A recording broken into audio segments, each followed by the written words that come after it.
Bonjour à tous. Alors aujourd'hui, je vais vous présenter la façon dont on peut visualiser une partie privée qui est en cours sans y participer, ce qui va vous permettre de pouvoir coacher finalement vos stagiaires, d'avoir de l'apport pour vos débriefings, pour vos cours théoriques en visio. Vous allez rejoindre les parties privées.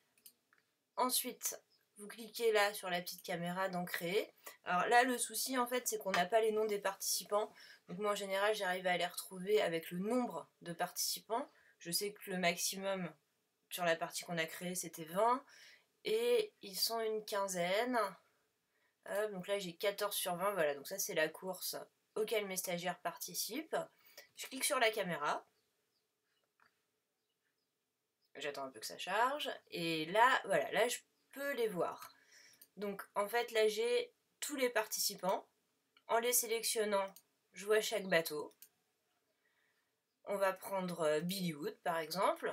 Alors Billywood, là je peux zoomer ou dézoomer. En fait avec la flèche du haut, je vais zoomer. Avec la flèche du bas, je vais dézoomer. Ensuite, avec les flèches gauche et droite, vous pouvez tourner autour du bateau pour visualiser ce qui se passe sur les autres bateaux. En le sélectionnant, vous avez sa vitesse et son angle par rapport au vent. Hop. Si j'en sélectionne un autre, voilà, là j'ai la même chose. Donc, par exemple, Billywood, on voit qu'il est au portant et qu'il n'a pas sorti son SPI. Alors, nous, en l'occurrence, on fonctionne, on a un groupe WhatsApp sur lesquels on peut discuter avec les stagiaires en temps réel. Donc là, je viens d'envoyer un message à Billywood pour lui dire qu'il avait oublié d'envoyer son SPI. Ils ont parfois un peu du mal, par contre, à jouer et en même temps à lire vos messages. C'est pas forcément évident, donc ça me fait quand même un apport sur le groupe WhatsApp. Après, pour mon débriefing en visioconférence, je vais pouvoir reparler de ça. Évidemment, il y a plein d'autres choses qu'on voit, les bords de cadre, les lines, le fait qu'ils restent là, par exemple, comme la grande Sophie qui est face au vent.